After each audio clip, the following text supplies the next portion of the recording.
I think that all online teachers should seek out professional development.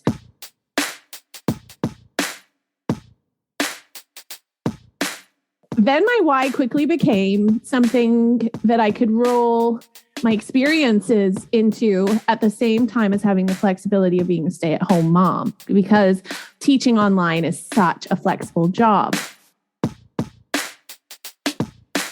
I would love to see more formal international accreditation of certification courses. Like right now, any Tom, Dick, and Harry can put out a TESOL course or a TEFL course, and you don't really know the quality of one from another.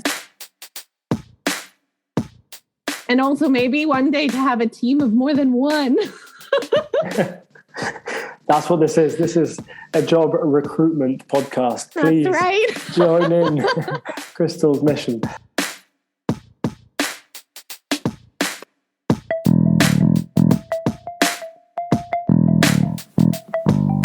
Hello and welcome to the Qualified Tutor podcast, the podcast that brings you the latest in the world of tutoring, edtech and education, and hopefully inspires in you the big change that each and every one of us is capable of. Qualified Tutor is an industry-leading tutor training organisation and online tutoring community for thousands of tutors around the world.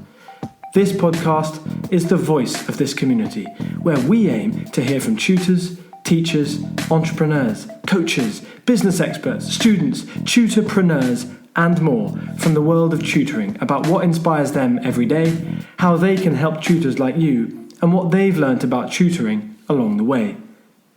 The question is, what will you learn today? Hello and welcome to the next episode of the Qualified Tutor podcast. I am delighted to welcome on Crystal Webber today. So welcome, Crystal. Thank you so much for joining us. Thanks for having me, Ludo. I'm really excited to be here.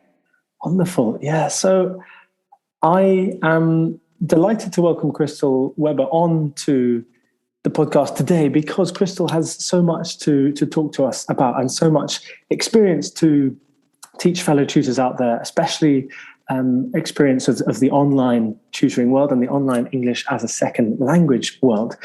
So Crystal is the founder and managing director of Crystal Clear ESL, which provides, I'm going to be honest, a beautifully designed, carefully curated ESL curricula to help online ESL tutors around the world. Now, before you ask, where do I sign up? Which I know is the next question, you listeners, we need to explain ESL a little further. For those of you who don't know, as I just mentioned, ESL stands for English as a Second Language. It's a little like EFL, English as a Foreign Language, except that ESL students are typically already within an English-speaking country and wish to therefore learn the local language, which is English. Now, Crystal has been in this space for a long, long time, and once lockdown hit, like so many other amazing tutors out there, immediately spotted a gap in the market for the thousands of ESL educators across the world, and so set about filling that gap.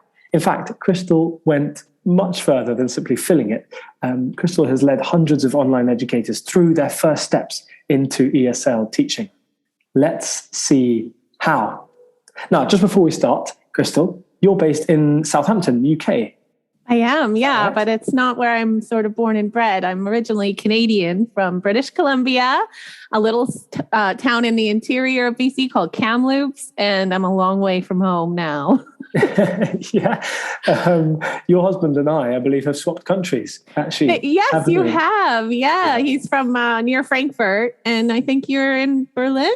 I'm currently in Berlin, yes. Yeah. So there's just a little exchange that's gone on there. That's amazing. I mean, that just demonstrates, doesn't it, straight off how adept you are at understanding different countries, different cultures, different languages. German husband living in the UK now from America. That's a very, very good spread. So wonderful. Yeah. Let us dive in, Crystal, into our first question. I know you are dying to get to this first question. What is your why as a tutor, Crystal? Well, my why is really an evolving why. So I started out as a tutor over 15 years ago when I traveled to Japan to teach English to preschoolers and elementary age children, where I actually met my husband to add some intrigue there. Yeah. So that at that point, my why was literally just traveling and seeing the world and broadening my own horizons, which then evolved into a love of teaching. So I went to university when I started living in the UK and had got my QTS, qualified teacher status, taught English in secondary schools for about 5 years, and then decided to take a career break to have kids. So you roll on another sort of 5, 6, 7 years, and the online ESL industry is blossoming. And then my why quickly became something that I could roll my experiences into at the same time as having the flexibility of being a stay-at-home mom, because teaching online is such a flexible job. So then the pandemic hit and sort of everything exploded. My husband sadly lost his executive job right at the beginning, April 2020. And my why quickly changed to, bring home the bacon, basically. Like my little 8-hour-a-week hobby changed from that to 12 classes a day, 6 days a week, and the husband doing the stay-at-home parent role. Mm-hmm. And it was overwhelming and exhausting, as I'm sure many teachers out there are experiencing still. But I realized there was a ceiling to contracted work, that I wasn't ever going to pay the mortgage, but even with that number of classes. So I also started freelancing, and some of my students, came to me from other platforms. I didn't poach them. I didn't ask them to come, but it built up slowly and by word of mouth that way and referral. And one of the things that struck me in freelancing was that there was very little curricula out there for freelance teachers, especially purpose-built for digital delivery. So it was stressful because I'd come from these contracted roles where I could literally turn on my PC in my pajamas and teach for my 25 minutes, log off and attend to my children again, to having to put in pretty much as much planning and preparation time for every class as actual contact time. And I just didn't have the time for it. So I got to thinking that I surely must not be the only one in this position who wants to replicate that experience of having everything supplied to you from a contractor, but then to do so on a freelance basis. And that's where the sort of cogs started turning, Ludo. I realized that there must be a need and set to work. And luckily, my husband did find new work, so I could decrease my teaching hours and invest those into the planning side. And it's that. So that brings us to about 10 months ago. And then there's another why. Yeah. Yeah, well, exactly. It's totally evolving all the time. And the why at this point is that I love being able to give freedom to other teachers to take that leap. So whatever's standing in their way, lack of competence, lack of actual curriculum, lack of skill and know-how with regard to business acumen or the industry, if I can, receive one email a week or a month that says, "Thank you, Crystal, I wouldn't have done this without you," that is incredible to me and heartwarming, and really at this point, a huge why for me. Okay, so we know, yeah. Okay, so that's the interview over then. Thanks, Crystal. No. Okay, bye. Yeah, okay, bye. No, so you've developed something over the last 12 months that perhaps you never saw coming. And that has developed into something worldwide. That's developed into something that hundreds of users take their learnings from, take their motivation, their incentives from, each time they come to conduct a class online. And you mentioned that you provide a step-by-step ESL curricula, or that you provide step-by-step ESL curricula. Can you take us through that a little bit further, please?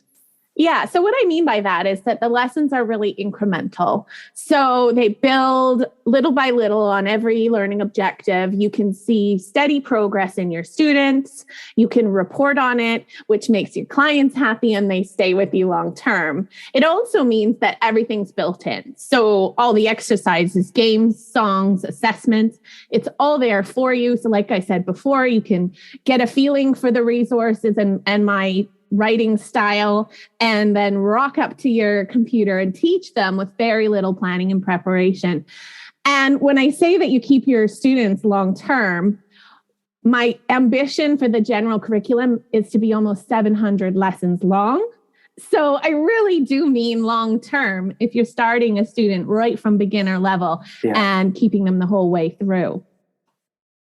Yeah, that's a really important point, isn't it, for especially those educators out there who want to make a living out of what they do, which is, of course, a great sign for the best educators out there. We want them to remain in the profession. That long-termism is key, isn't it? That stability. You can't just keep jumping from new first session student to new first session student, as enjoyable as that can be. In fact, we had a wonderful question in the qualified tutor community this month about, perhaps it was last month, about do you enjoy first sessions with student? And the members were really split. The answers were really split between those who loved diving in to new sessions with student. They loved the whole excitement about that. And those who said, I much prefer that long-term relationship building that you get with students over, 20, 30 sessions. So it certainly for the profession, for remaining within the profession. Yeah, exactly. It's about that long-termism. So that's really important.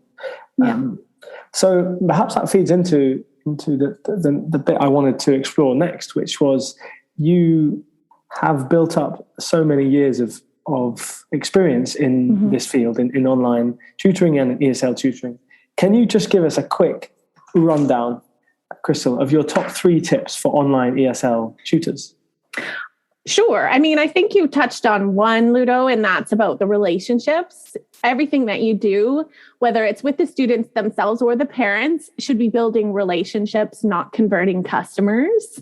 Because the students will always refer you on to their friends and colleagues and acquaintances because they like you and trust you, not because you're giving them some kind of kickback or bonus. So that would be my first tip. My second tip is to perfect your product. So essentially that's you and your delivery, your teaching style. And that's what'll keep them coming back and referring you. So it's not enough to sit back on your laurels and do the same thing that you did yesterday, tomorrow. I think it's not maybe readily available. And perhaps this is an area where there needs to be a bit more built up in the industry. But I think that all online teachers should seek out professional development. I'd love to see more of that. And my third is more of a business tip, and that's just to keep your overheads low, especially starting out. There's so many companies out there wanting to sell you something, but you don't necessarily need all the bells and whistles, especially at first. So, for example, I'm years now into freelancing, but I still use a simple Excel sheet for my scheduling. I just don't use those scheduling apps. I'm sure they're great, but I give my students the bonus of a guaranteed slot every week. And they love that. They feel special, and it makes my scheduling life a breeze. So why do I need to sort of reinvent the wheel? I think I can see a Excel for Tutors workshop coming up, Crystal, because they're so popular, aren't they? Those scheduling apps. And they are. They come in and eat those subscriptions you forget about some of those subscriptions, and they're only ever kind of £8, $8 a month, but they build up, don't they? And Excel's free. It is free if you have Microsoft Office, but you're totally right, Ludo. Like, you think, yes, it's only £8 for scheduling, but then it's £12 for curriculum and £6 for this. And by the end of it, you're actually investing the equivalent of like a full day's work every month just to pay all of your, subscriptions. Yeah. And why? All you need is a computer and some lessons and a relationship at the end of the day. Absolutely. That could be the title of the podcast, perhaps. All you need is relationships and a computer at the end of the day.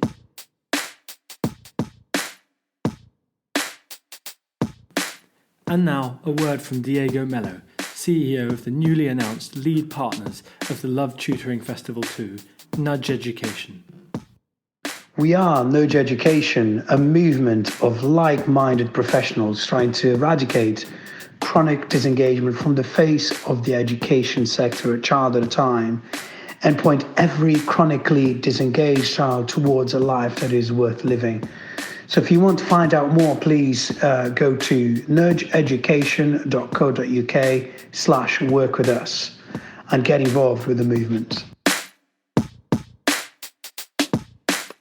So I'd like to turn to an area that has probably affected yourself, Crystal, and many other tutors in your space, particularly in the US, as most of the research and the stories have been kind of describing.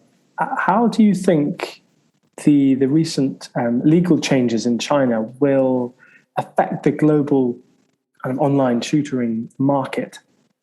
Yeah, I mean, I think you're right. They already have. I think we're in the first wave of changes, and there are positives and there are negatives. So right now, I think a lot of people are scrambling to find new work, and it's becoming increasingly difficult to do so because all the contracted roles are becoming oversaturated with teachers. So that's quite scary.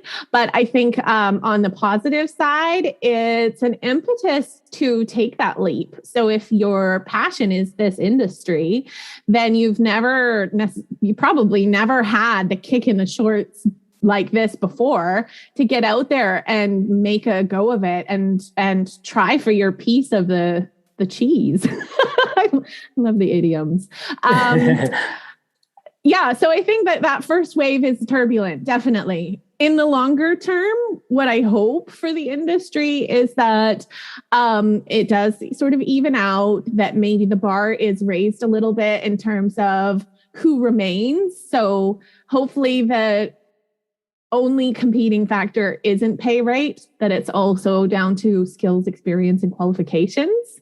I would love to see more formal international accreditation of certification courses. Like right now, any Tom, Dick, and Harry can put out a TESOL course or a TEFL course, and you don't really know the quality of one from another. So I'd love to see that more standardized and to have a baseline, because ultimately, there are a lot of countries out there that regard teachers in very high esteem, and a lot of emphasis is placed on preliminary qualifications, but also professional development. And there isn't the same for ESL, even though we are teachers too, and we have to keep that bar high. So striving for excellence, I hope over time, is what the China changes kind of set into motion. And that is not a paid promo for Qualified Tutor. I promise. I do promise. No, I think we're in agreement there, though, right? Yeah.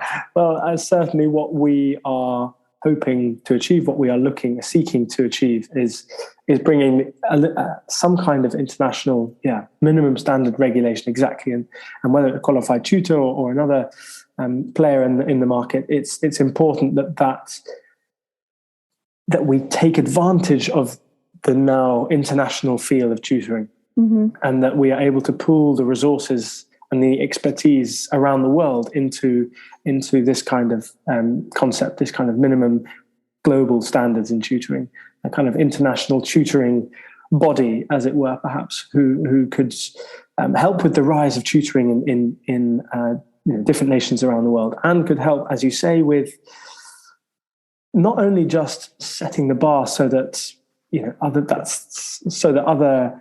tutors around the world can strive to reach that minimum standard, but also to simply to support those who want to get into the industry but don't know how. Right. Because, as you say, currently there isn't necessarily a global qualification or a global standard to turn to if you want to understand a little bit more about the profession, about the craft. So people just go online and start giving lessons, and those lessons then impact upon that educator's future because they may not be at a high standard. It impacts upon the parents' finances because they may be paying for substandard teaching, and it impacts ultimately on the student who may be receiving substandard or kind of under quality tutoring. So yes, it is centrally important, isn't it? Yeah. So have the new changes in China led to increased work in other areas, across Crystal Clear ESL, across your business? Have you noticed? Well, I mean, because there's a surplus of teachers turning to freelance, needing to do so very quickly and inexpensively because, they didn't really have a great deal of notice to save up some startup costs. I have had a lot of teachers reaching out to me, which has been fantastic. I said earlier that one of my greatest joys is being able to help people in that transition. So in that way, it's great.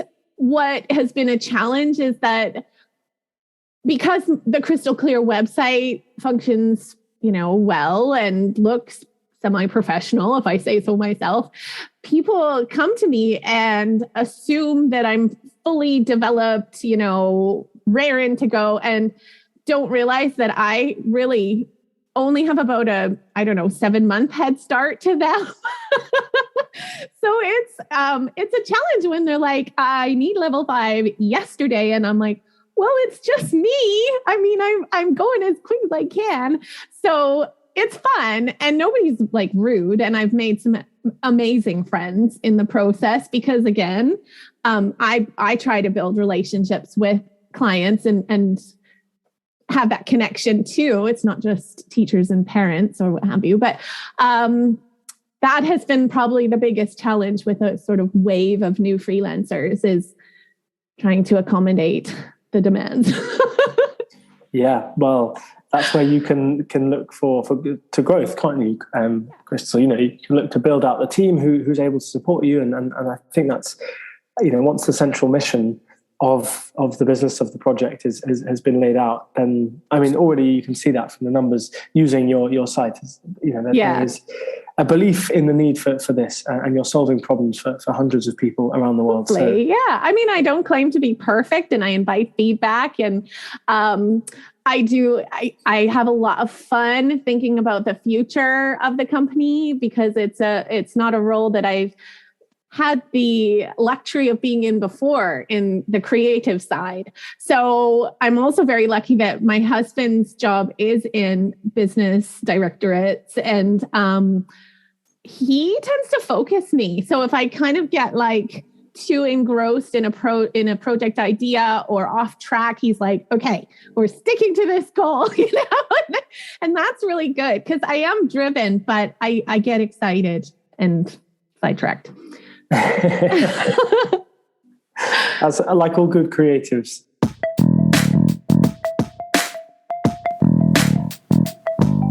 For those of you who know the Love Tutoring Festival, you'll be delighted to hear that we're back. From Monday the 24th to Friday the 28th of January 2022, the Love Tutoring Festival will return, bigger and better than ever. For those of you who don't know what I'm talking about, you're in for a real treat. The most loved festival in tutoring, the Love Tutoring Festival is a 5-day online celebration of all things tutoring.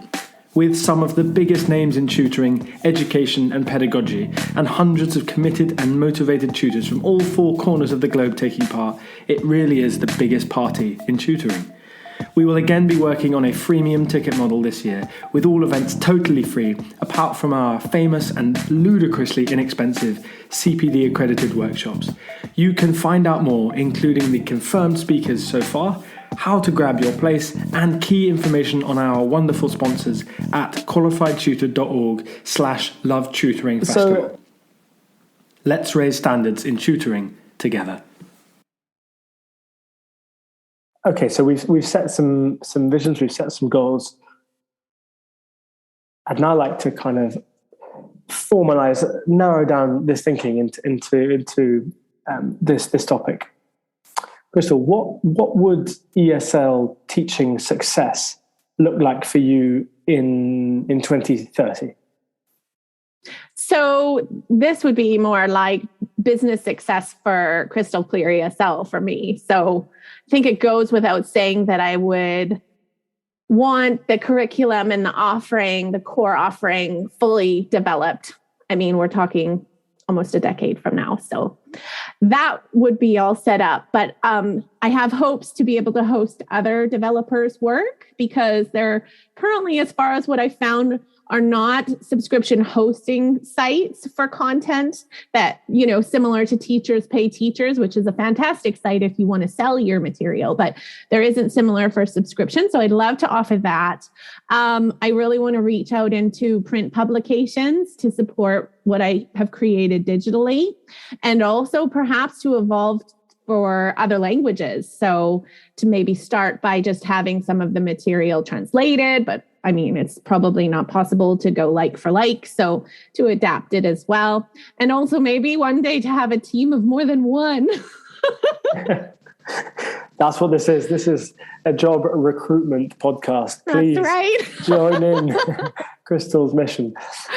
Yeah, no, so big goals for the company. And then, I'm not currently taking on any more private students, because I have students that I love and that I couldn't imagine giving up, but every spare second that I have is being devoted to the curriculum development for the company right now. So I haven't even sat down to think about where my teaching goals might be in 8 or 9 years. Okay, well, that's this afternoon's project. I'll come back to you on that one. Yeah, exactly. Well, we'll get you back on the podcast in 8 or 9 years. Okay, perfect.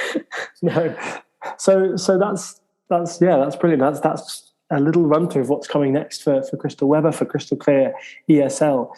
Just one final word, Crystal, before we kind of wrap up here is what do you see as the future of online ESL teaching? Where can it go? What are the limitless boundaries of this field? I think it's going to get bigger and better and more exciting. I'm seeing more gamified lessons, more ways to interact with students, like VR. There's lots of AI coming into it. So I think there will inevitably be that side of it, to the commiserations of fellow teachers. But I definitely think that really the sky's the limit, and that we haven't even sort of wrapped our brains around what's to come, because the industry looks so different than even 5 years ago. So I think big things. Even 18 months ago, I mean. Yes, yeah. True. Yeah. I mean, well, honestly, it's funny you say that, Ludo, because when I started planning 10 months ago, I was using just PowerPoint. And since then, all of these really interactive platforms have come to light that are now available. And it's just really up the ante for what developers like myself can put on the table. Yeah, absolutely. I mean, even the idea, it seems so crazy now to think that this would be crazy, given that we spent 18 months doing it. But the idea of hosting a podcast with me based in Berlin and you based in Southampton, American woman based in Southampton, recording this podcast about an online ESL site. I mean, that seems so obvious now because we've been doing it. But 18 months ago, that would have been very strange. It would have been difficult to host. It would have been difficult to record, to prepare, to develop, to publish. It's just our lives. Yeah, they've been hugely changed. Turned upside down, and the next 18 months. Who's to say it won't be even more different? Yeah, indeed. Yep. Okay, so well, there's your thoughts, listeners. To leave you with wherever and whenever you're listening to this, go and visit Crystal's website at esl-curriculum.com. You can find Crystal on Facebook as well at Crystal Clear ESL Curricula.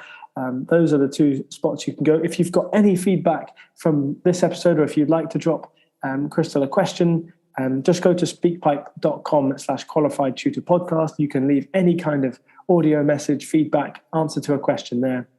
And next week, we will be interviewing the CEO of The Profs, who will be sponsoring day 2 at the Love Tutoring Festival 2 this coming January. and that man is Richard Evans. So if you would like to have your questions, your answers to the questions that we're asking Richard answered and included at the end of next week's podcast, these are the questions for next week that we'll be asking Richard. Will top tutors ever reach the status that lawyers or doctors have in society? What top 3 tips do you have for tutors in 2021? And what are you most looking forward to at Love Tutoring Festival 2? So those are the 3 questions that you can go ahead, have a go at answering on speakpipe.com/qualified tutor podcast. And the best answers will be played at the end of next week's episode. So thank you very, very much for listening. Thank you very much, Crystal. Thanks for having me. It's been an absolute pleasure. It's been a wonderful 25 minutes of journey through Crystal Clear ESL, your business, and through the ESL area in general.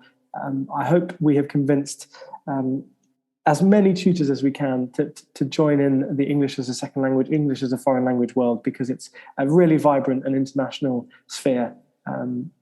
Even if we've just convinced one, then that'll do for today. So thank you very much, everyone. We'll see you next time where we're chatting to Richard Evans. And as ever, I've been your host, Ludo Miller. Cheerio.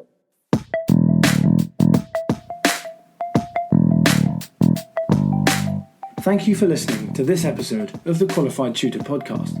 Whether you're a regular listener of this podcast or you've just stumbled across it, join the Qualified Tutor Podcast group within the Qualified Tutor community to stay up to date with our latest news, offers, workshops, and of course, simply to meet other tutors like you. Whatever your level as a tutor, our training courses will be the next step in your professional development. Visit qualifiedtutor.org/training to find out more about our CPD accredited and Ofqual recognised courses, the first of their kind in the tutoring industry. Your student deserves the best tutor possible. Make that happen today by joining Qualified Tutor